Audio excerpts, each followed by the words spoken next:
What's up, everybody? Welcome to Podcast Now. I'm Alex, and in this video, I want to talk a little bit about Halo. Look, we've heard for a while that something was up with the studio, right, with 343, and things seemingly were good, at least like in the public eye, right? They post that kind of development diary type, and I like it when developers do that.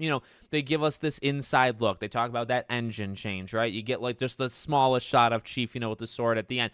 So things from right there, we're looking like, all right, a little bit of positivity. I would say it did not take more than half a year from that point for the rumors to start to come out again, because, of course, remember, before that, there were all of these rumors of just Halo mismanagement, right? Like these people just not getting it. And that's, by the way, aside from the games themselves. That was then just a lot of talk. A lot of people left. A lot of people maybe were forced out. New blood, new direction, right? That was a big part of that developer thing, is like, hey, we feel good and we feel like we finally have the ship like in a stable, straight line here.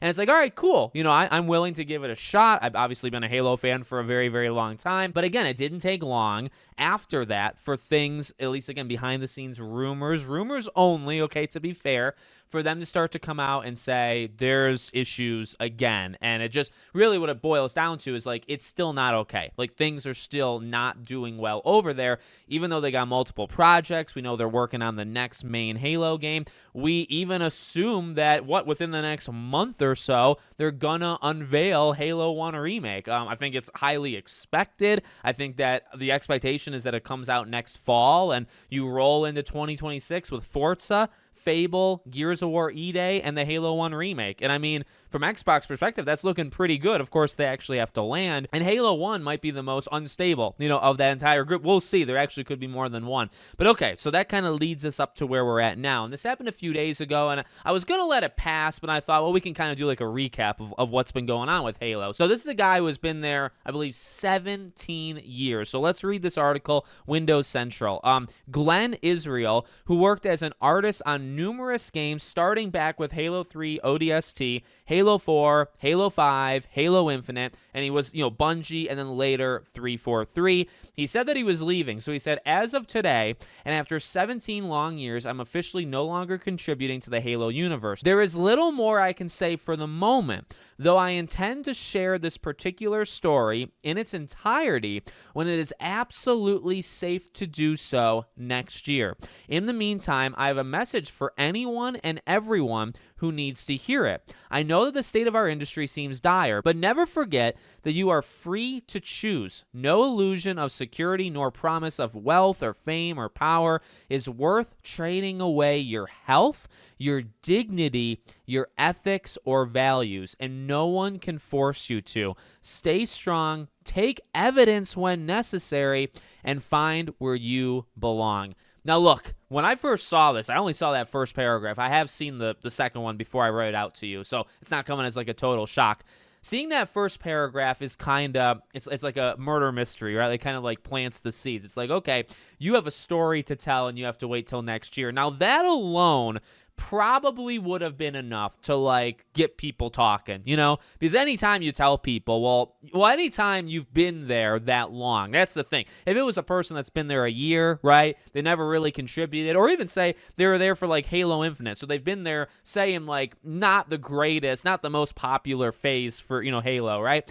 You don't really take it, I think, as strongly as this guy. So he's been there almost 20 years. He goes all the way back to Halo 3. So not directly the beginning, but Halo 3 is a phenomenal game, a fantastic ending, for that trilogy. I really liked 4. We can get into that separately, and there's no need to go much further with that. But, he's been there such a long time, right? And for him to have a story to tell that he cannot tell to next year when it's absolutely safe to do so. See, that is the part that a normal person, not saying he's like crazy or anything, but a normal person leaving that has no stories to tell, has no dirty laundry, or like he found skeletons in somebody else's closet, right? Nobody says something like that. Nobody says when it's safe for me to do so. You just say it, or you have nothing to say, so there's no point to say anything. Does that make sense? So that immediately got me thinking. And then obviously there was paragraph 2, and that, man, without damning them, it kind of damns them, does it not? Because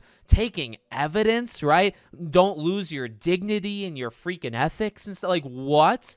happened to this guy. And I mean, look, the basics of it sounds like he was just forced, probably for a while, to do things he factually was not comfortable with. And whether he put up a fight or he kind of went along with it. See, I almost feel, well, because he was still employed until now, I feel like generally he maybe went along with it, right? And he was saying, all right, I'm not pleased. Maybe he did take evidence, right, of whatever the heck was going on and documenting all that jazz, but kind of going with the flow until eventually there probably became a point where it was just too much and he just could not continue. But that begs the question, by the way, like, what the F happened? You know, like, what? Not just what happened to him, because there is, of course, that question, and maybe next year we find out what happens to him, right? Maybe somebody gets the interview and we get a tell-all, and that'll be fun. But also, this is a guy that has a lot of, you know, he's been there a long time. Like, what's going on at the studio? Because, again, flashback to 6 minutes ago, right? The thing is, it's also not a one-off thing with a veteran. Like, he is a veteran. It is technically one-off, but it's not, because we've heard so much of this just mismanagement and nobody seems to get along and nobody seems to have, like, a direction that they've actually nailed. And we've heard that. I mean, man, we heard that before Halo Infinite. We heard that when Halo Infinite came out. We heard that after Halo Infinite. Then that developer thing came out. They say that things are on the right track, and then we heard it directly after. So we've never really heard consistently that things have been going well, right? We had like one time, and I didn't even, by the way, I did not like Halo Infinite. I thought it was good. It didn't do what it needed to do. I think, you know, I'm not like a competitive multiplayer guy. I know that was, holy God, that was severely lacking, just that multiplayer element for so long. Story, I mean, it's definitely not up to the top tier of Halo, but was it serviceable? I suppose. I don't have amazing things to say. I wouldn't say it's a garbage game or anything, but, you know, like, it was troubled then, and it's still troubled now, it feels like. So, I mean, man, it definitely adds a little bit more intrigue, you know, to whatever they do next month, because I think they will still, I mean, like, him leaving is not going to change the master plan, right? Halo 1 Remake, I think, does get announced next month or whenever. I forget actually when it is, but it's sometimes, say, within the next month. They're going to announce it. It's probably going to come out next fall, and it'll do whatever it's going to do. And then you wait maybe a year, 2 years after, and then you get a new Halo game.